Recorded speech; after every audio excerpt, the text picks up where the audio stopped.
바벨론의 좋은 것들을 경험하게 해서 바벨론에 일할 수 있는 사람으로 키우겠다는 계획을 가지고 있었는데, 다니엘과 이 세 명의 친구는 그들의 요구대로 움직이지 않는 믿음을 보입니다. 그런데 중요한 건 그들은 자기들의 먹을거리나 자기들의 삶을 임의적으로 결정할 수 있는 권한이 없어요. 포로이기 때문에. 주는 대로 먹어야 되고 그들이 끌고 가는 대로 끌려가야 됩니다. 그런데 그걸 믿음으로 이겨낼 수 있느냐? 쉽지 않은 거죠. 우리가 세상에 살아가고 있을 때 세상이 요구하는 대로 하나씩 하나씩 하다 보면 어느 순간에 구속이 되어 있어요. 직장 생활하는 젊은 세대들에게 교제를 해보면 그런 이야기를 많이 합니다. 너무 일이 바쁘고 해야 될 것도 많고 또 따야 될 것도 많고 회사에서 요구하는 것도 많고 하니까 당분간은 교회 생활을 하기가 힘들 것 같다. 뭐 이런 핑계들이 생겨요. 그러면 그들은 어떤 생각을 하냐면 지금만 조금 잘 넘기면, 지금 열심히 해서 그들에게 인정받고 좋은 모습을 보이면 회사도 나를 인정해주고 그 다음엔 더 좋아지지 않을까라는 막연한 생각을 해요. 그런데 세상은 그렇지 않습니다. 세상은 이 사람이 남들보다 1.5배를 더 해요. 남들보다 50% 일을 더 해요. 그러면 그 사람에게 50% 일을 더 했으니까 그것에 대해서 나중에 50%를 보상해 준다? 아니에요. 그 사람에게 그게 적정량이 되어버려요. 그 이상은 또 해야 돼요. 그게 당연해져요. 그러니까 계속해서 끌려가게 되어 있고 나중에는 자기의 시간, 자기의 신앙, 자기의 마음을 다른 데에 둘 수 있는 여유를 갖지 못하게 만들어버립니다. 왜? 세상은 사단에게 묶여있기 때문에 그렇습니다. 자, 다니엘도 뜻을 정한 이유가 뭐냐면 거기에서 분명한 의지가 없으면, 분명한 신앙에 대한 관철을 하지 못하면, 처음에 가혹한 출발을 하지 않으면 끌려가게 된다는 걸 알고 있어요. 그래서 신앙인들이 직장 생활을 할 때, 대학에 들어갔을 때, 혹은 결혼 초기에, 혹은 어떤 일을 시작할 때 정말 마음을 가혹하게 가져야 돼요. 끌려가지 않겠다. 하나님의 뜻대로 가겠다라는 결심을 해도 쉽지 않은데 하다 보면 되겠지라는 생각을 했다가는 정말 어디로 끌려갈지 모른다는 것을 깊이 생각해야 합니다. 그런 의미에서 다니엘이 했던 뜻을 정하는 모습, 결심하는 모습, 결단하는 모습이 정말 우리에게 중요하다는 걸 생각합니다. 왜? 하나님이 그걸 귀하게 여기시고 도우신다는 거예요.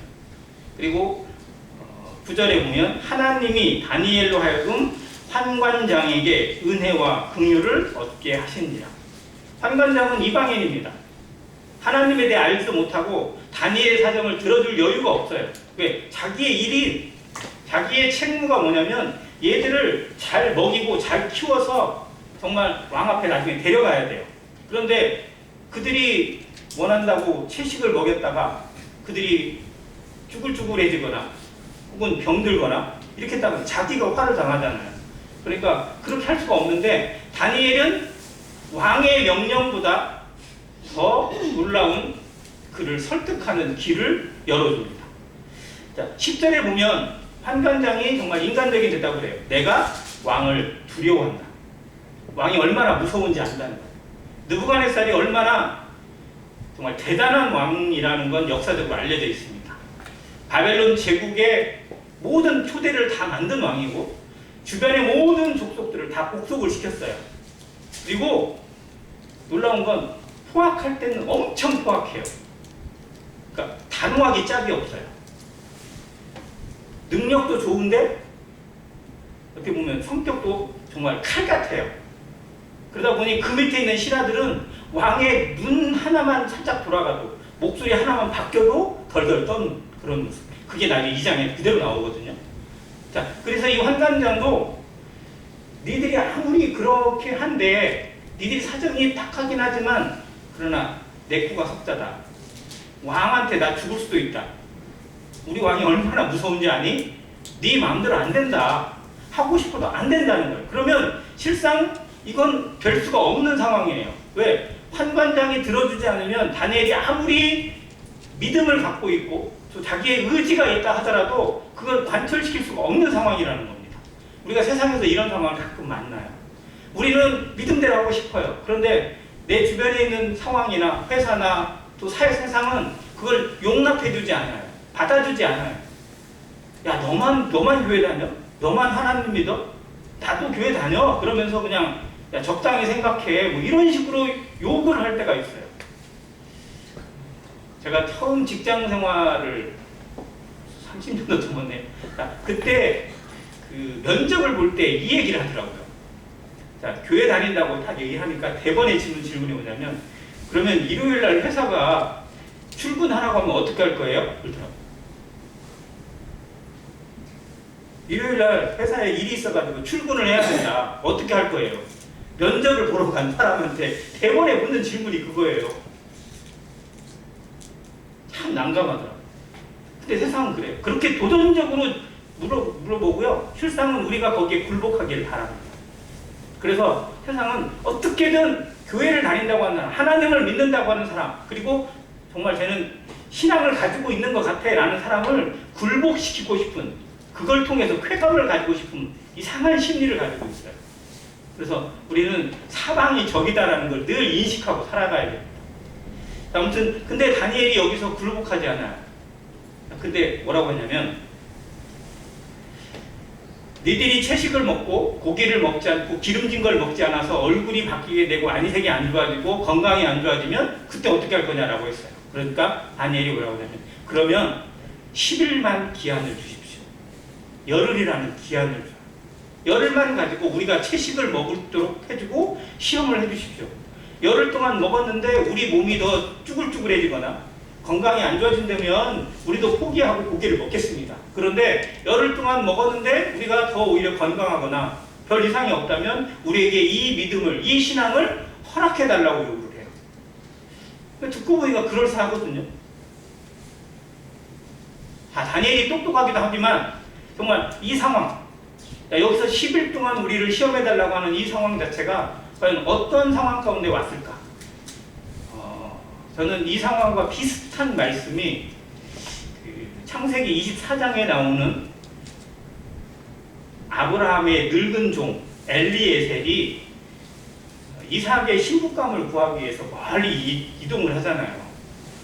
머나먼 곳으로 가요. 아브라함이 요구를 했거든요. 이 땅에서 있는 이방인들의 여자 말고 내 본토에 있던, 내 친척 본토에 있는 곳에 가서 거기에서 아내 될 사람 구해와라. 그런데 조건이 있어요. 이방인도 안 된다. 그리고 이삭을 그리 데려가려고 하면 안 된다. 그리고 오기를 주저주저 하는 여자는 안 된다. 너무 까다로워요. 근데 그런 여자가 과연 있을까? 그런 여자를 만날 수 있을까? 그런 아가씨가 과연 있을까? 생각해보면 답이 안 나오거든요. 그런데 이 늙은 노동은 아브라함을 통해서 하나님을 알았고 하나님에 대한 신앙과 확신을 속에서 기도를 합니다. 그러면서 오늘날로 순적하게 평탄한 길을 갈 수 있도록 인도해달라고 하면서 뭐라고 하냐면, 갑자기 상황이 저쪽에서 일부 여자들의 무리가 오고 있어요. 근데 뭐라고 하냐면 약대나 짐승들에게 물을 먹이기 위해서 오는, 근데 본인도 이제 약대를 가지고 있잖아요. 그래서 뭐라고 시험을 하냐면, 제가 여기서 작정하기를 내가 거기에 있는 여자들 가운데, 그 처녀 가운데 누군가에게 부탁을 했을 때, 이러이러한 요구를 하고 약대도 좀 먹여달라고 했을 때 이걸 거절하지 않고 그대로 해주는 처녀가 있다면 그 사람이 하나님이 내게 보여주신 여자인 줄 알겠습니다 라고 미리 작정 기도를 해요. 이게 그냥 나온 게 아니거든요. 자, 다니엘도 10일 동안 시험을 해보십시오. 그리고 나서 우리의 상황들, 우리의 신앙을 평가해 달라고 요청을 합니다. 판관장이 이것을 기쁘게 받아들여요. 이게 하나님이 도우신. 판관장은 애초부터 타협하지 않아도 돼요. 그들의 요구를 들어줄 이유가 전혀 없어요. 실상. 왜? 조금이라도 여지를 줬다가, 조금이라도 잘못된 걸 줬다가 전체적으로 문제가 생길 수도 있고, 하나를 요구하면 더 이상의 요구가 올 수 있기 때문에 아예 처음부터 차단할 수도 있었어요. 그런데 다니엘이 이렇게 분명하게 이야기하는 것을 보고 그냥 이런저런 거절할 수도 있는 것을 거절하지 않고 들어줬다는 게 무슨 의미냐면, 그도 다니엘을 통해서 하나님에 대해서, 다니엘이 믿는 하나님에 대해서, 내가 모르던 하나님에 대해서 어느 정도 생각을 할 수 있었다는 그런 틈이 보이는 겁니다. 자, 하나님은 믿는 자를 통해서 믿지 않는 자들에게 하나님의 빛이 드러나기를 원하세요.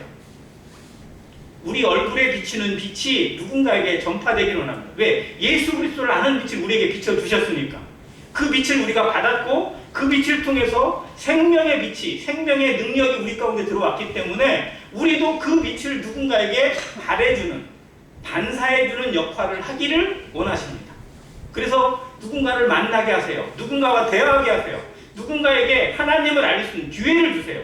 그래서 내가 만나는 사람, 내가 접촉하는 사람, 때로는 마음에 안 들기도 하고 때로는 나를 힘들게 하는 사람일 수도 있지만 그 사람에게 하나님을 어떻게 보여주고 있느냐, 내 말 한마디에, 내 행동 하나에, 내 얼굴빛 하나에 과연 하나님이 담겨 있는가라는 생각을 성도들은 해야 됩니다.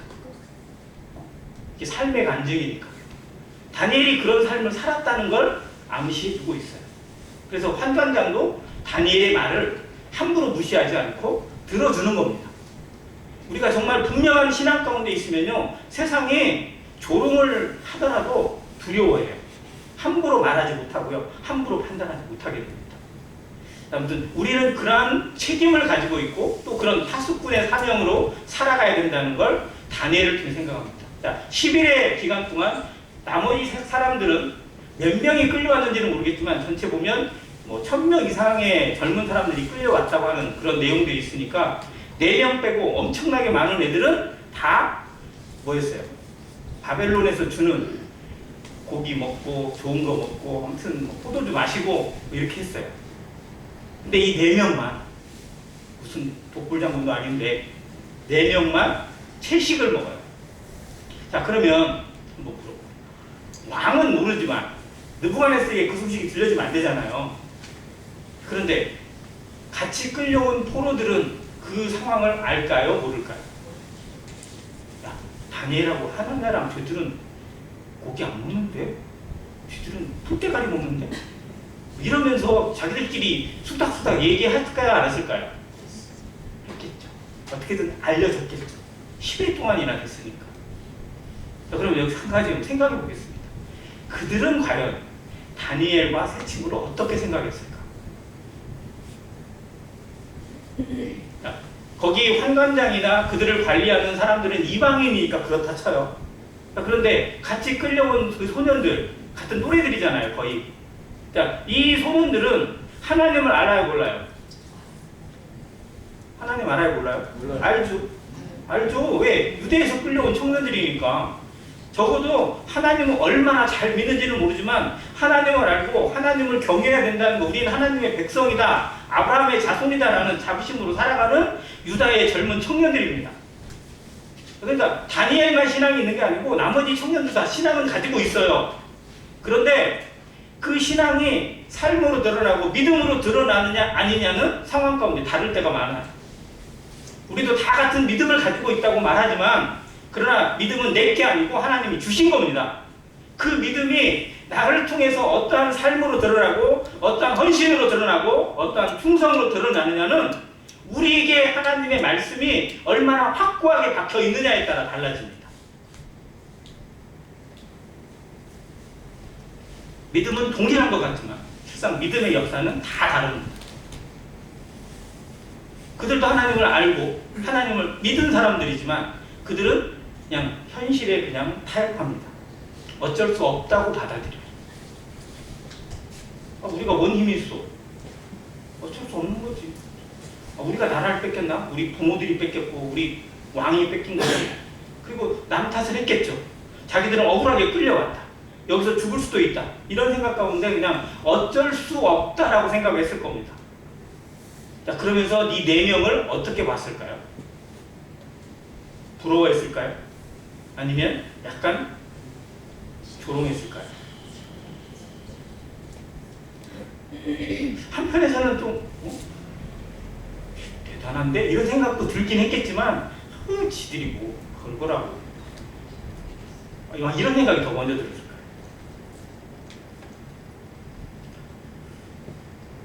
성도 간에 성도들 사이에도 이런 생각이 나타날 때가 있어요.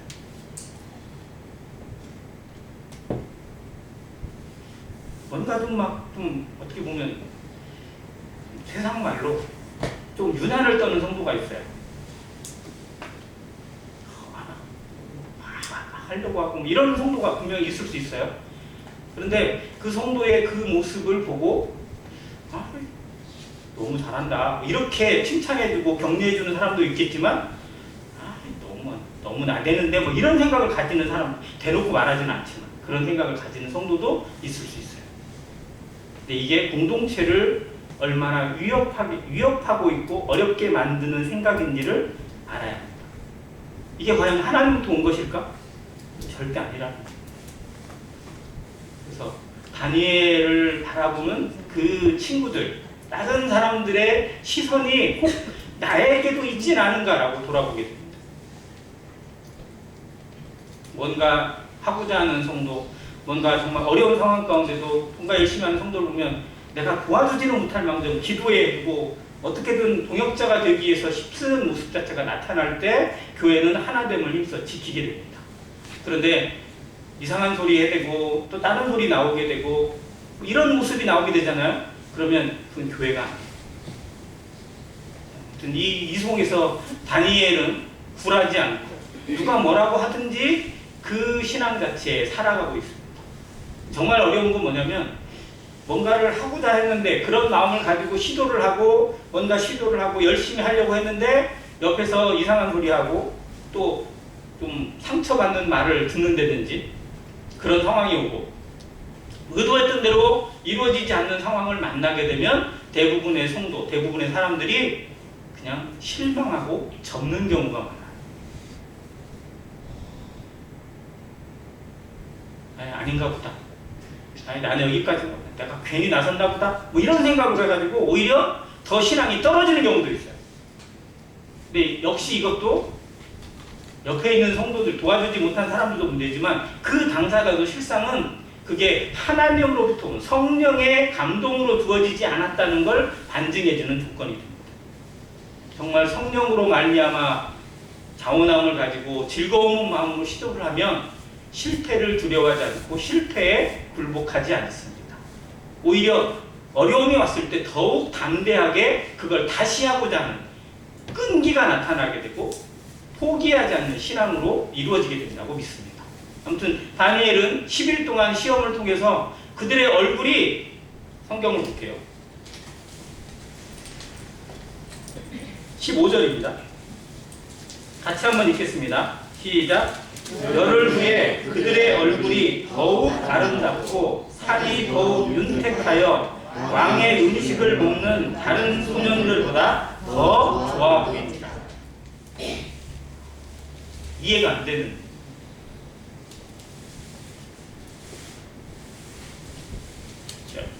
고기와 채식 또 기름진 거 잘 계속 먹는 게 몸에 더 좋아요? 아니면 채식만 먹는 게 더 좋아요? 채식만 먹는 게 더 좋은 것 같아요. 그래서 채식 다이어트를 해야 되는 것 같습니다. 아무튼 이들은 생각했던 거, 환관장을 생각할 때 10일 지나고 나면 아마 난리 났겠지 이 생각을 했는데 오히려 가면 갈수록 좋아져요. 더 좋아져요. 그러니까 할 말이 없어요. 자, 그러면 이 상황에 이 열흘 동안 환관장은 뭘 봤을까요? 환관장이 본 거.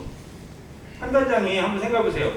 열흘 후에 보기로 했으니까 그냥 땡 하고 계속 쳐다도 안 보고 관심도 안 갖고 있다가 10일 후에 딱 확인했다? 아니면 매일 시간 날 때마다 확인했다? 시간 날 때마다 확인했겠죠. 어떻게 바뀌는가 보자. 어떻게 되는가 보자.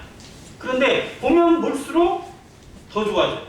보면 볼수록 더 윤택해져요. 보면 볼수록 더 밝아져요. 이상한데. 이게 아닌데? 그러면서 그 10일 동안 환관장은 의도치 않게 하나님을 경험합니다.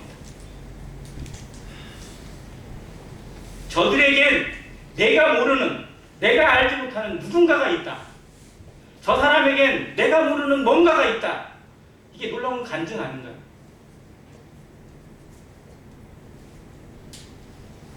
우리 주변에 있는 친구들이나 혹은 자주 만나는 사람들이 근데 너는 다른 하여튼 내가 교회 다니는 사람 많이 하는데 넌 다른 것 같아. 이 말 들으면 기분이 어때요?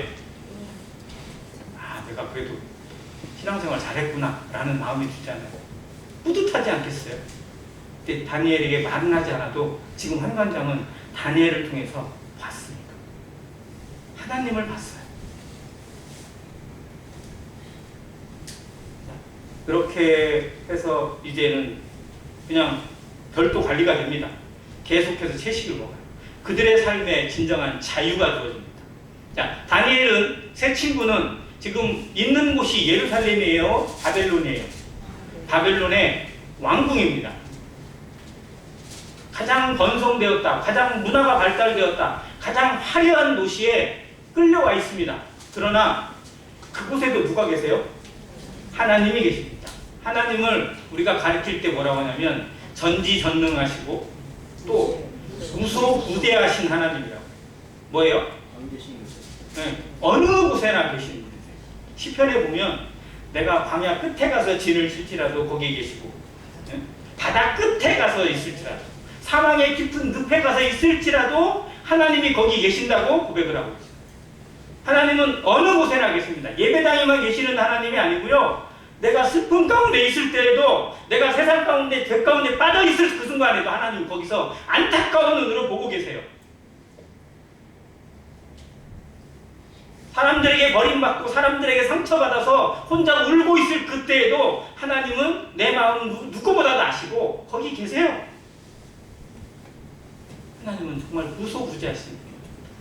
바벨론에 포로로 끌려왔지만, 그러나 그곳이 바로 하나님이 함께 계시는 예배의 장소요, 하나님을 만나는 성전의 모습이었고, 말씀이 살아 역사되어지는 복음의 장이었습니다. 적어도 다니엘과 세 명의 친구에게 세상과 타협되어 있고 그대로 어쩔 수 없이 흘러가는 것처럼 살았던 나머지 친구들은, 나머지 또래의 그 청년들에게는 적어도 바벨론이 끔찍하고 자기를 괴롭히는 곳이고 자기를 힘들게 하는 곳이라 생각할지 모르지만, 왜? 하나님이 빠져버려 있으니까.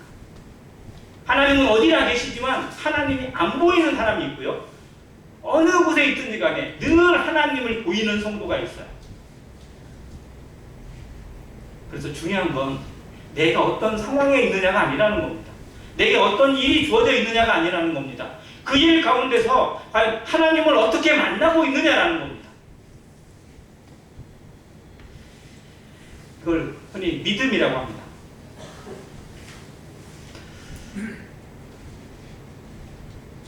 로마서 1장에서 믿음을 이야기할 때 뭐라고 표현했냐면, 믿음으로 믿음에 이르게 하나니 그런즉 오직 의인은 무엇으로 산다? 믿음으로 말미암아 산다고 기록했습니다.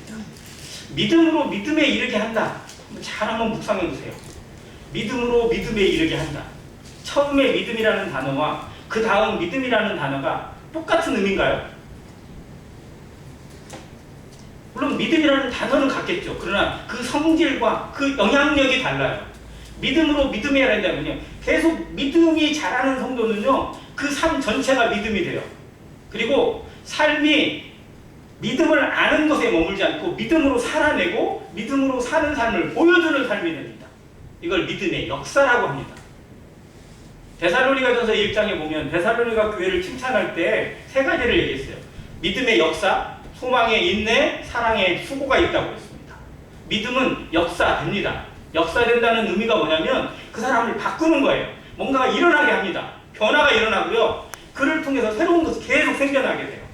하나님이 그 안에서 움직이고 하나님이 그를 통해 일하시는 것이 드러난다는 것이 역사라는 단어입니다.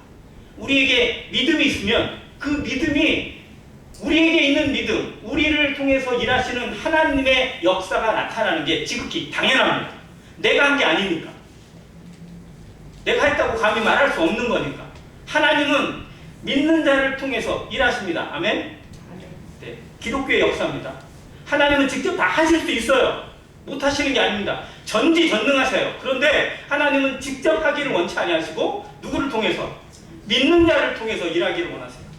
그래서 믿는 자의 마음속에 하나님의 영을 주시고 하나님의 말씀을 주시고 그를 통해서 기도로 통하시고 그에게 성령의 권능을 통해서 일하게 하십니다. 세상을 바꾸시고 사람을 바꾸고 그리고 하나님의 나라가 이루어지는 일을 계획하셨고 이루어가고 계십니다.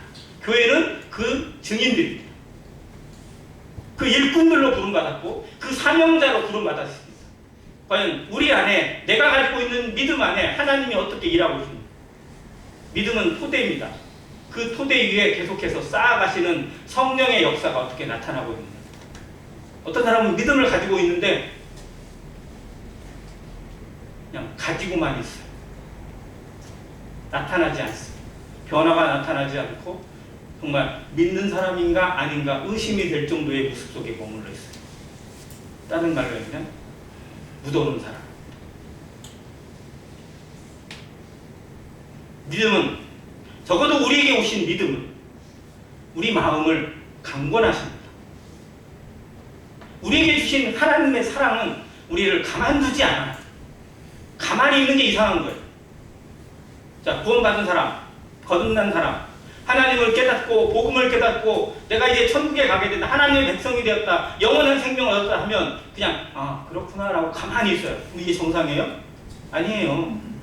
사도행전 3장에 있는 것처럼요, 이런 사람은요 어떻게 해야 되냐면 일어나가지고 뛰어야 돼요.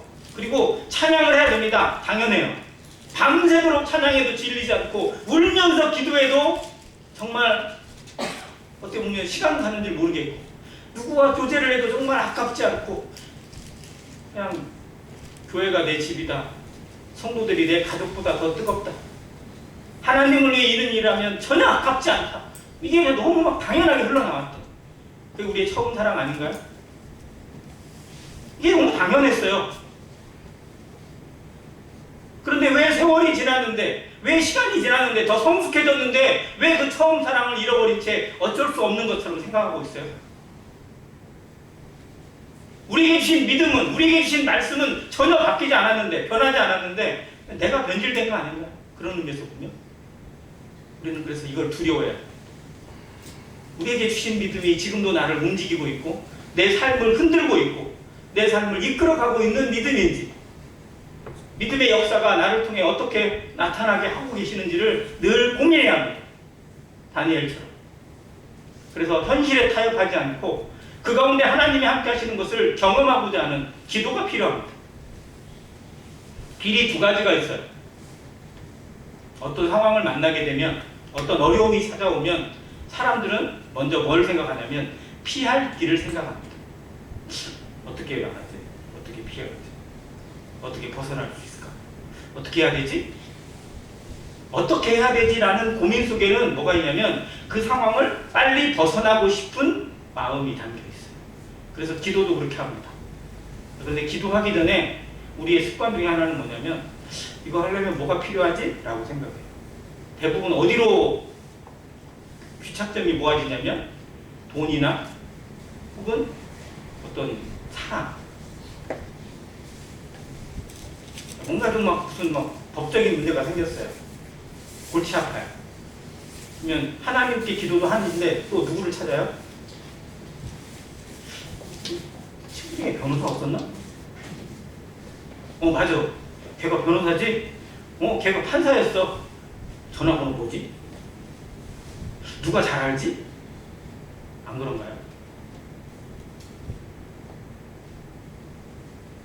근데 정말 우리는 믿음대로 살고 믿음으로 산다고 말하지만 실상은 내 주변에 깔아놓은 나의 인맥이나 나의 영향력이나 나의 재물이나 나의 어떤 소유나 이런 걸 가지고 그걸 넘어설 수 있다, 못 넘어선다라고 판단하는 경우가 더 많아요. 그래서 실상은 내가 가지고 있는 인맥으로, 내가 아는 사람으로, 또 내가 아는 어떤 걸로, 또 내가 가지고 있는 돈으로 해결될 수 있다. 그러면 기도한다, 안 한다?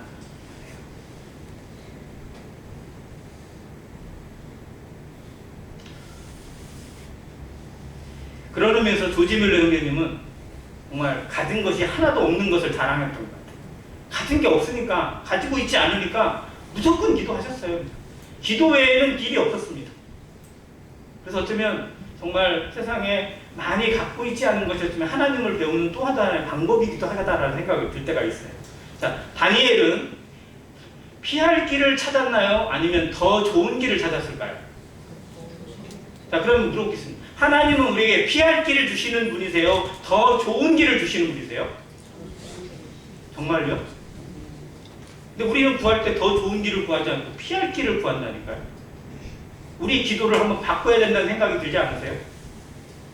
아, 정말 여기에서 이걸 어떻게 피해가지, 어떻게 더 좋아지지가 아니라 더 좋은 길이 뭘까? 하나님이 계획하시는 더 성숙한 길은 무엇일까? 왜 이 상황을 나에게 허락하신 걸까라고 고민해보면 하나님의 마음이 더 익혀질 수 있는 성숙의 과정으로 들어갈 수 있습니다.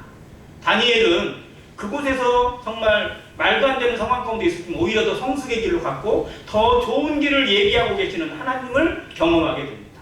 남들이 모르는, 남들이 경험하지 못하는, 남들이 접근도 하지 못하는 길을 찾아가는 개척자가 되었어요.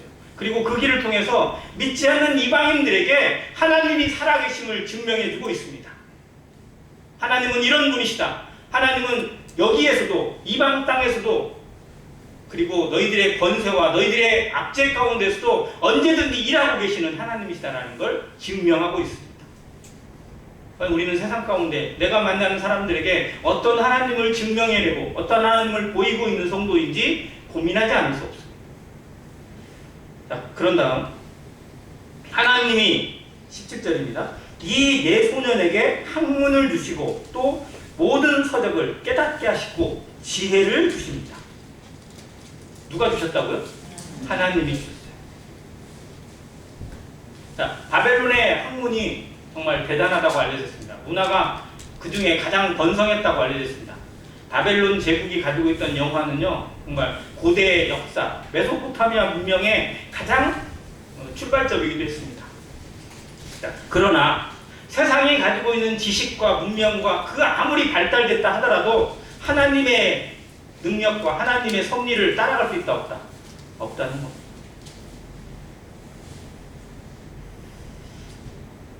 그래서 어떤 대학 교수가 정말 알아주는 대학 교수가 어떻게 보면 시골 할아버지 같은 분이랑 대화를 하는데 거기에 굴복을 해요.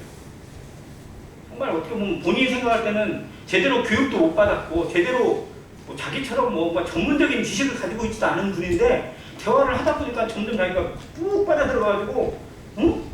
근데 이분은 뭐지? 뭐 이런 생각이 들었대요. 알고 보니까 이분이 어떤 분이냐면 교회를 다니신 분이었는데 교회를 다니면서도 잠언을 통달하신 분이래요. 여기 자매님들 잠언 통달하신 분 많죠? 자매님들한테 그런 거 있잖아요. 과제. 잠언을 하루에 한 장씩 읽는다. 그러면 한 달에 한 번을 읽어요. 그럼 1년에 몇 번 읽어요? 12번. 10년이면 120번. 잠언 120번 읽었다. 그럼 어떻게 되겠어요? 통달을 거의 했겠죠. 근데 그래도 뭐 통달하기는 어렵습니다. 근데 아무튼 이분이 그렇게 읽었나 봐요. 잠언을 통달을 해보니까요. 교수가 무슨 이야기를 수상했는데 정말 말도 안 되게 잠언에서 어떤 비유를 드러내서 이야기를 해주고 그보다 더 어떤 좋은 대안을 제시해주고 있고 지혜를 얘기해주더래요. 가지고 교수가 점점 놀래가지고 뭐 그냥 어떻게 할 말이 없더래요. 성경은 하나님의 능력입니다. 하나님의 모든 것이 담겨 있습니다. 우리는 성경을 아는 것 같지만 실상 너무 몰라요. 자, 이 사람이 인간의 두뇌가 몇 프로를 사용한다고 해요? 몇 프로? 인간의 두뇌. 이 안에 들어가 있는 거 인간이 몇 프로 쓴다고 해요? 생각 안 해보셨죠? 그냥 쓰는 만큼 쓰겠지. 자, 사람이 인간이 여기 두뇌가 정말 뇌에 얼마나 많은 것이 담겨 있어요. 컴퓨터보다 더 많은 저장 장치가 담겨 있다고 해요. 그런데 사람이 여기서 쓰는 건 3%랍니다. 기껏 3% 쓰고 있어요. 거기서 내가 똑똑하네, 내가 IQ가 얼마네 그러고 있어요. 근데 여기에 3%가 아니라 30%만 써봐요. 그럼 어떻게 되겠어요? 정말 난리 나요. 진짜. 세상이 난리 나게 되어 있어요. 그런데 인간의 이 머리 30%만 써도 난리가 나는데 성경에 담겨있는 하나님의 지혜 30%만 써보세요. 어떻게 되겠어요? 정말 천지개벽하는 일이 벌어져요. 그러면 우리는 하나님의 말씀을 진짜 몇 프로는 알고 있는 건가? 성경에 담겨있는 하나님의 권능과 그 지혜와 그 오묘한 것들에 몇 프로나 알고 있으면서 제대로 안다고 얘기하고 있는 걸까? 고민하지 않을 수가 없더라고요. 그래서 우리는 하나님 말씀을 알기 위해, 하나님 말씀에 더 정말 좀 표현이 그렇지만 박사가 되기 위해서 엎드려 성령 앞에 엎드리고, 성령께서 우리의 눈을 열어서, 영안을 열어서 지혜를 주시기를, 지식을 쌓는 성경 공부가 아니라 정말 지혜를 열어주시기를 기도해야 됩니다. 그러한 모습을 하나님이 주셨어요. 그래서 바벨론의 그 뛰어나다고 하는 박사들보다 10배나 뛰어나요. 이들이. 원래 계획은 3년 동안 공부를 시켜야 돼요. 3년 동안. 그게 원래 계획이에요. 늘 끌고 왔을 때. 앞에 나와 있거든요. 3년 동안 먹이고 공부시켜가지고 바꿔서 왕이 쓰겠다. 이렇게 했는데요. 얘들 때문에 바뀌었어요. 2장에 가보면, 2장 한번 미리 한번 가볼게요. 느부갓네살이 다스린 지 몇 년? 2년이 돼요. 1년에 끌려왔어요. 2년 됐어요. 몇 년 된 거예요? 1년 지났어요. 1년 만에 다니엘이 바로 사용돼요. 원래 계획은 3년이었는데 3년까지 갈 필요가 없어. 하나님이 그냥 함께 하시고 하나님이 도우시니까 다니엘은 1년 안에 그냥 사용이 되는 사람으로 바뀝니다. 이 하나님을 경험하고 있는 다니엘, 그리고 그걸 성령을 통해서 증명해 주고 있는 하나님의 말씀을 봅니다. 자, 그러면 다니엘만 이런 삶을 살았을까요? 성경에 다니엘과 같은 그런 모습을 보여주고 있고, 하나님이 함께 하시는 그 지혜를 통해서 주변의 사람들을 변화시키고 주변에게 영향력을 주는 사람들이 얼마나 많았는가. 성경은 그런 사람들로 가득 차 있습니다. 다니엘과 가장 비슷한 길을 걸었던 사람, 지난 시간에 한번 했죠. 누구? 17살에 딴 데에 끌려간 요셉. 요셉이죠. 그렇잖아요. 요셉도 그곳에 가서 그곳에서 하나님의 형통케 하심을 그대로 보여주고, 자기를 다스리는 간수를 바꾸고 자기를 죽일 수도 있는 왕을 바꿉니다. 나라를 바꿔버렸어요. 하나님의 계획이 얼마나 무궁무진한지, 얼마나 놀라운지 보여주는 사람이 되었습니다. 그래서 나중에 고백해요. 형들한테.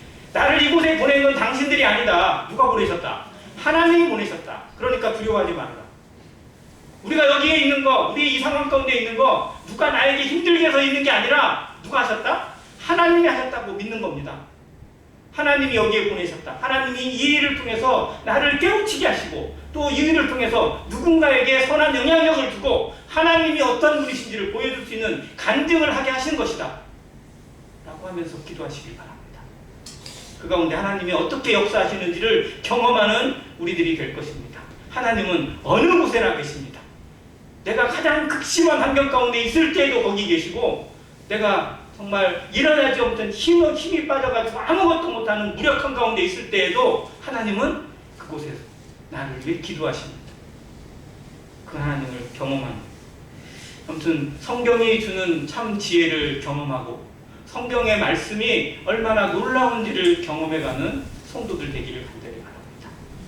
성경은 정말 하나님의 깊은 것이라도 통달케 하십니다. 성령을 통해서.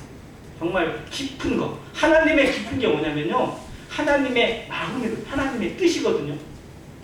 세상이 하나님의 뜻을 모르기 때문에, 성도들이, 교회가 하나님의 뜻을 제대로 모르기 때문에 실상은 엉터리로 살아가요. 그런데 하나님의 뜻을 분별하기 시작하고 하나님의 뜻이 무엇인지 알아가는 성도, 사무엘처럼, 요셉처럼, 그리고 다니엘처럼, 그리고 다윗처럼, 그러한 사람들의 삶의 모습이 정말 그들의 삶으로만 머물게 하지 않고 우리를 통해서도 이 시대에도 살아계시는 하나님을 보여주고, 그게 하나님의 마음이라는 걸 생각합니다. 그래서 무엇보다도 다니엘서 1장의 끝을 통해서 다니엘이, 또 친구들이 정말 그 택했던 그 믿음, 선택했고 결정했던 믿음이 어떻게 그들의 것이 될 수 있는 과정이 되었는지, 지혜가 필요합니다. 세상에 주는 요구대로, 세상이 끌고 가는 대로 끌려가지 않겠다고 하는 작정함이 필요하고, 그 가운데 하나님이 우리에게 피할 길을 주시고 더 좋은 길을 주신다는 확실한 믿음이 필요합니다. 믿음은 역사합니다. 나를 통해 역사되어지는 믿음, 안행교회를 통해서 역사되어지는 믿음으로 이 마지막 시대를 살아내가는, 그리고 이 마지막 때에 정말 모든 것이 혼란스럽고 모든 것이 혼탁한 세상에 가장 밝은 빛을 보여주는 모든 성도들의 삶이 되시기를 간절히 바랍니다. 이상입니다.